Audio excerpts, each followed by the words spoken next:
Good morning, ladies and gentlemen. You've not seen my face yet, and you probably won't today until the very end of the day, because it is raining, it is cold, and I'm in the middle of the mountains about to fish in a kayak tournament. This is kayak tournament number 2 of the year, on the journey to try to win Angler of the Year. So we obviously have to do well today to add some valuable points to that race. But we're here very bright, not bright at all, very early. It's not bright yet, but we made it to the ramp. I'll give you guys a little bit more light there so you guys can see. But we got the kayak ready to go. The water is right down here. The current time is 5:50. We can be at the water's edge or near the boat ramp in the water by 6 o'clock, and then lines in is at 7. Obviously, like always, I wanted to get a good early start because the lake that we're fishing on today is very small compared to where we normally fish. And most of these lakes we fish are huge, you know, reservoir style lakes, where this is a very small mountain lake, southeast Tennessee-ish area. And you know, we're going to be a little compact today, especially if you don't get to the ramp early, especially if you don't get here and get your stuff ready. But we're here, we're ready to go. So we're gonna get the kayaks down the edge of the water. I'm with my good friend Jacob today. You guys have seen him before. What's up? Been around him. And so yeah, we're fitting to get after it, fitting to figure it out, fitting to see what happens. So thank you guys for tuning in, and we'll see you guys when there's actually like light enough to see. God, that water's clear.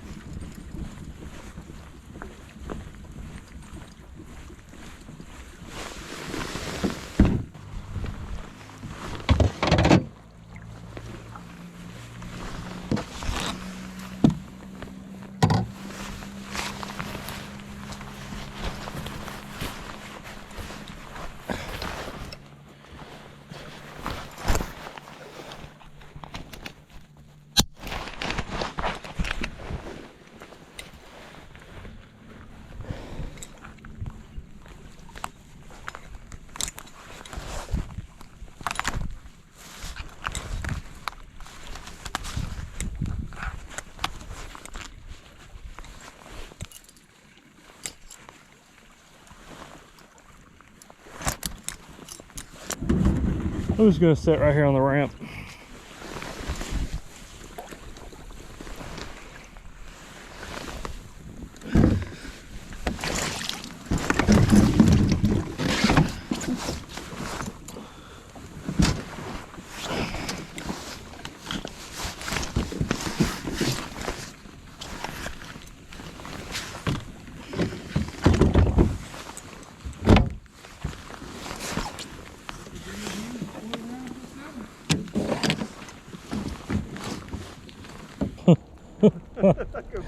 Like, let's go, boys. Eyebrows is itching and everything else. Oh yeah. All right, it's go time.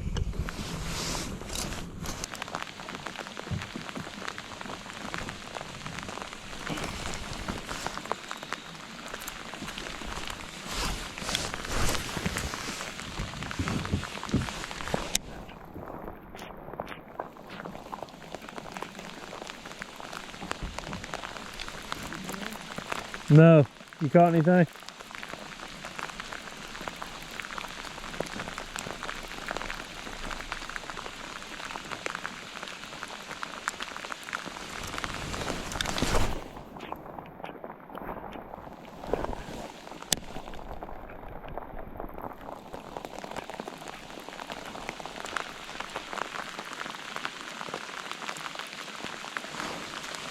There we go.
There's number one.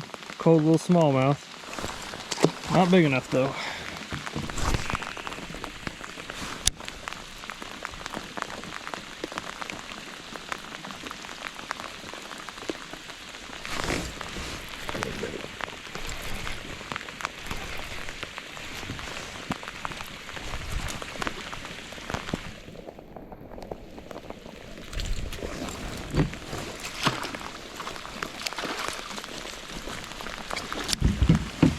Bingo!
Alright guys, number one.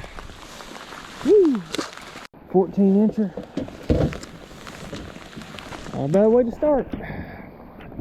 Obviously gonna have to upgrade from there, but not a bad way to start. Phew! It's good to get the skunk out of the boat.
Fish number two, 12 and a quarter. Caught any big ones yet. They're biting. That is for sure. That little dude stuck me. But yeah, so here's two. Both of them were shallow. Well, three technically, because we caught that little smallmouth, but two ones to put on the board. But both of them have been extremely shallow, and I mean, like, when I say extremely shallow, I mean like right up on like a tree. Both of those fish have came off a tree. Like anywhere that there's a little tree sticking out in the water, just right off the ends of those trees is where I'm getting the bites. So they're eating the crankbait. That's good. I can get down with that. I mean, I think essentially what I'm going to do is fish up this bank, turn around, fish right back down this bank, because this time of year you're not going to get every fish to bite that I've, in my experience, you're not going to get every fish to bite on your first pass. So may go up and down it once with a crankbait, go up and down it again with a Ned rig, and just really milk this area, which I don't usually do. But this lake, again, in my experience, it's like when you find a few somewhere, just kind of stay around that area and fish, because there's more that you probably miss. But yeah, there's two. I think it's like not even 8 o'clock yet, so that's pretty good. If we can get one more and put our limit together early, that means we can just have to worry about upgrading, which that's a good place to be, especially this early in the morning. So let's get one more on the board, get our limit filled out, and that will make me very comfortable in kind of the rest of the day and what I'm going to do the rest of the day.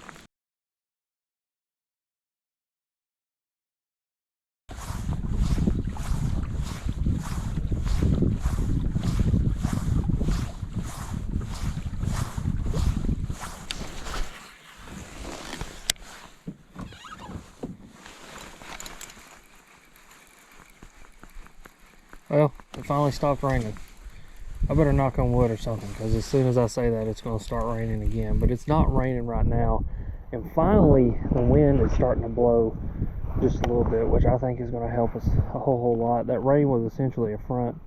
It was bringing in some cooler air and bringing in a big cold front. And so that rain got through, the wind is behind it, and the cooler temps are behind it as well. But again, I think it is going to help the bite get just a little bit better. Still only got 2 fish in the kayak. I had a third one follow my crankbait up, and just, I don't know what he was doing. He was right on its tail. I stopped it right in front of its face, and he kind of just sat there and looked at it and then swam off. So really nothing you can do about that, but we're working on it here. It's about 10 o'clock. We've got until about 2:30 to 2:45 to fish. And even though line's out isn't until 3 o'clock, we've got about a 35-40 minute drive to get back to cell phone signal. And so I figure if I can get off the water by 3, you know, actually really by 2:45, get my kayak loaded up by 3 and be heading down the road, I can get to cell phone signal and have about 10 minutes to get my fish uploaded and everything. So I want to give myself plenty of time on that, just in case something crazy were to happen, so I'm able to get my fish uploaded. But we're just going to stay after it here. I've caught both the fish I've caught this morning on the rock crawler. Threw the Ned rig for a few minutes, didn't get any bites. Picked the rock crawler back up and caught the first fish in the morning. So I think they're going to keep eating this thing. I'm going to need a little bit of wind to help me out here. You know, the rain kind of helped me this morning to break up that surface tension, but I'm going to need a little bit of wind, a little bit of current to just kind of help position these fish to make them want to actually be up here on the bank and to eat this rock crawler. The water is extremely clear, a lot clearer than I've ever seen it in this place, probably 10-foot visibility. And so I don't know, that's not really helping the case either. I think it's just going to be one of those things I'm going to have to just put my head down, keep this crankbait locked in my hand, and throw it and throw it and throw it and throw it, and eventually I'll get one of these fish to react and put them into the boat. But I'm on another bluff. The bluff that I was on is actually directly across the lake from me here. I've never fished this bluff. This is brand new water to me. I mean, most of this is brand new water to me. I've only been to this lake once before. And so just kind of looking at stuff that I've seen before on other lakes, you know, stuff that I'm familiar with as far as cranking, which these bluff walls are definitely things I'm familiar with. This, you know, these lay down timbers, this rock bluff kind of stuff. So I'm gonna keep this rock crawler in my hands for a few minutes. I may pick up the Ned rig here and there, I may pick up a jig here and there, I may pick up a jerkbait here and there. Just, I think our biggest thing, and my biggest thing, is I'm gonna need that wind to blow. And if that wind will blow, for me at least, I feel like we'll be able to catch a few fish.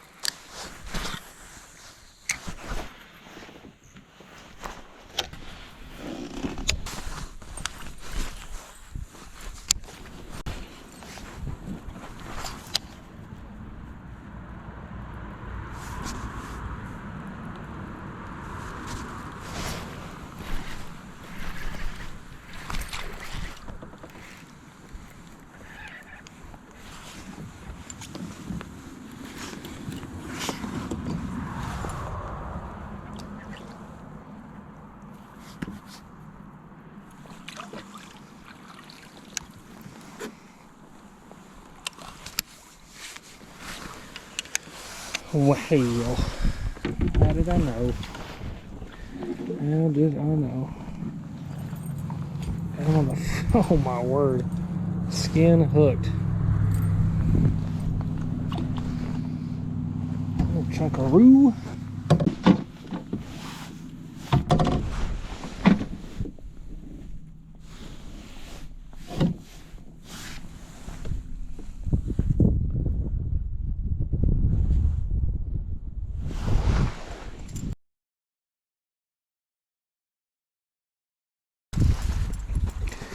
Alright guys, well, there is my limit. Just talked to my buddy Josh, Mr. Bassenbeer, and I got some catching up to do. I'll tell you that much, but that's my limit. That's what I was looking for, which that is awesome on the spinnerbait.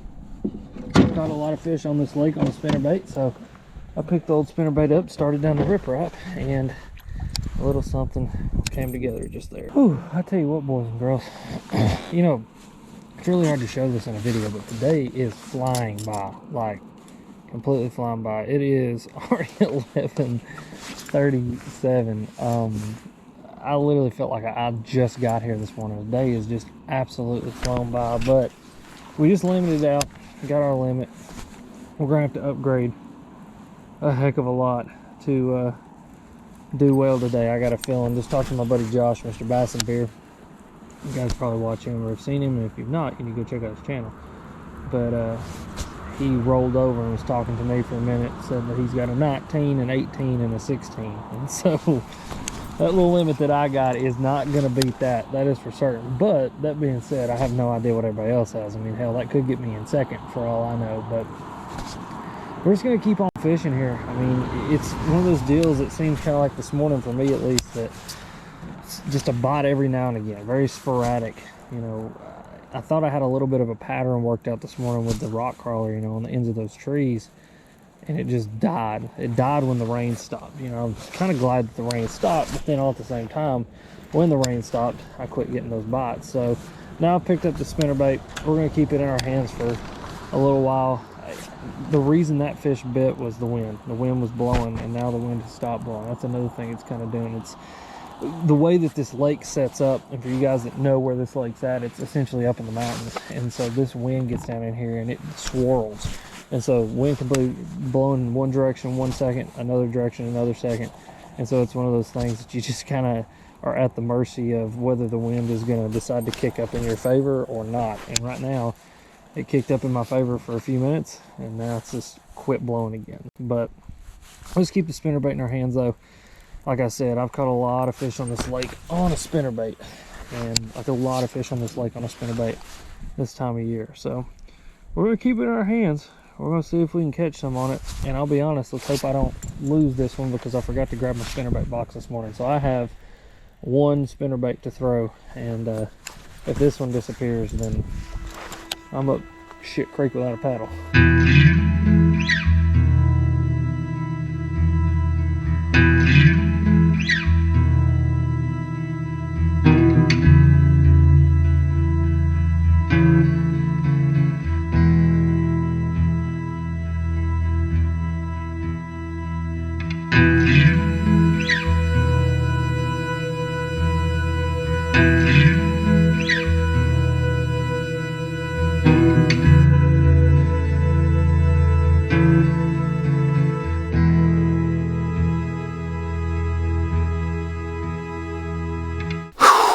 Well, boys and girls, I think we'll call that one done for today. That was an absolute grinder, to say the least, but I caught my limit and I'm happy with it. Honestly, I didn't really expect much out of this tournament.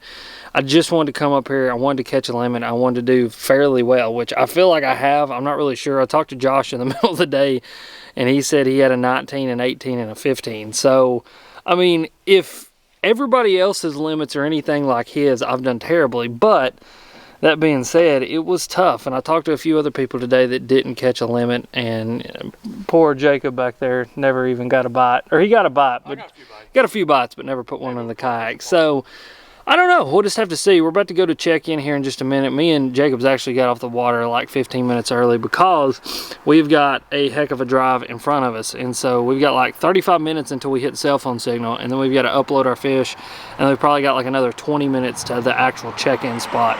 So we ducked off the water a few minutes early just so we could take our time, get our stuff loaded up. I could talk to you fine people and do what we need to do. But yeah, I mean, I don't know, ladies and gentlemen. I don't know. We'll have to see what happens. I will definitely, though, see you guys when I get back to the house. This is probably going to be an extended amount of time for me, but for you guys, there's going to be some movie magic. And just like that, we are back in the Beard Barn. So, yesterday's tournament was a tough one. It ended up 11th out of 29 with 40¼ inches, I think is what it ended up being. So, obviously not first place, obviously not in the money, but good points to add towards the Angler of the Year goal that is my overarching goal for the entire year in these kayak tournaments. Yesterday's tournament was interesting. You know, everybody I talked to once we got back to check-in kind of all said the same thing. The bite was really good while it was raining. Once it stopped raining, the bite just completely died off. And I think everybody who ended up placing in the money or did well caught all of their fish in that window of it actually raining. And what was hilarious is like how I would be talking to guys and they would be throwing the same exact things that I was throwing, and some of them caught fish, some of them didn't. Some of them, again, placed in the money. I think the guy who caught the biggest fish was throwing a Spro rock crawler. The dude who caught the most fish was throwing a spinnerbait. So, you know, I was throwing all the right things, just not in the right area of the lake. And that lake is small. It's essentially just a river channel with one bend in it. And I've noticed that about that lake the few times I've been there. Is like there are spots on the lake, and it kind of depends from day to day to day. I've not really got it figured out, you know, what makes them set up the certain ways that they do. But there's just a certain spot on that lake where those fish will eat. In other spots, they're just not eating as well. But like I said, I caught 3 fish yesterday. I actually ended up catching 4 fish, 3 of them measured. So we put a limit into the boat, and I caught them on 2 different things. The first thing was a Spro rock crawler, not this exact Spro rock crawler, but one in orange craw. Orange back craw, orange craw. I'm not sure. It's a brand new color. A lot of you guys have asked about it. It's going to be on Tackle Warehouse very, very soon. But caught them on a Spro rock crawler, essentially just going down those bluffs, throwing it up next to any kind of piece of wood that I saw, and both of the bites on the Spro rock crawler came off of a piece of wood. I could literally see the rock crawler kind of disappear out of sight, and then you would see the green go down, you know, to get it. And both of those fish essentially just overwhelmed that rock crawler and ate it. One thing that I did do on this rock crawler and the rock crawler that I was throwing is switch out the hooks. Now, I love the stock hooks on a rock crawler, and I will use the stock hooks on a rock crawler until they wear out. And then I switch them out to these bad boys right here. These are new owner extra short shank EWG style hooks. And what's really cool about them, since they are extra short shank, I'm able to run a number 4 size hook on this crankbait. So this is normally what I would put on like my square bills, but with these hooks I'm able to run that number 4 size on there because they're that extra short shank. You don't have to really worry about them getting tangled up with each other because of that shorter shank. Also, they are just extremely sticky, like to the point where you can't really even get near them without them wanting to stick to you. Another cool things about these hooks is they're designed where they can lay flat on the belly of that crankbait. So even though I am running just a little bit bigger hook, the thing tucks up onto the body of that crankbait. It allows me to get it in and out of that cover like those pieces of wood that I was fishing. And then, as always, throwing that 7-foot medium winch, moderate fast action. This is my crankbait setup. This is labeled as the shallow crankbait rod, but I've been using it for my medium divers, and it works really, really well. And then I had that paired up. It was actually on this rod and reel, which has my ALF on it, and then I threw a little wiggle wart at the end of the day there. As you guys can see, a little custom painted wiggle wart by Mr. Messer, but I had my ALF on there with some 12-pound fluorocarbon. That's what I caught 2 of my fish on, and then I rounded out my limit throwing a spinnerbait. And the spinnerbait that I was throwing is a Mega Bass. This is the V9, I think is what this thing is called, the V9 spinnerbait. Really cool little spinnerbait. It's got smaller blades. They're kind of a Indiana willow style, kind of weird looking blades. Smaller profile, really, really light bendy wire on this thing. And it's kind of a almost finesse spinnerbait. You don't feel it at all while you're reeling it. And I've noticed especially on that lake. They like this little spinnerbait. So I tossed it around and ended up finishing my limit. But hey, what can you do? We got another tournament out of the way. We came right in the middle of the pack where really you kind of need to come to help yourself build towards Angler of the Year. And as the season goes on, we're going to have some tournaments that I feel like I can do pretty well. And the next tournament for absolute certain is a lake that I'm very familiar with, live very close to, and I feel like the winter bite, the cranking bite, the Ned rig bite is going to be something I'm going to be able to capitalize on. Hopefully put a lot of fish in the kayak. But if you are new to the channel, please subscribe. Follow along on this Angler of the Year journey that I'm on in the whole kayak fishing thing. It's something that I never really thought I would say, especially like 3 years ago when I first got into kayak fishing, that I would be trying to achieve an Angler of the Year, let alone win a kayak tournament, which I did do a couple years ago. Or was that last year? I don't know. 2020 lasted forever. But as always, guys, thank you for watching. Questions or comments, you know where to go leave them. Also, go down in the description. I'll have everything that I use linked down below. And as always, you guys are sweet, and thank you for watching.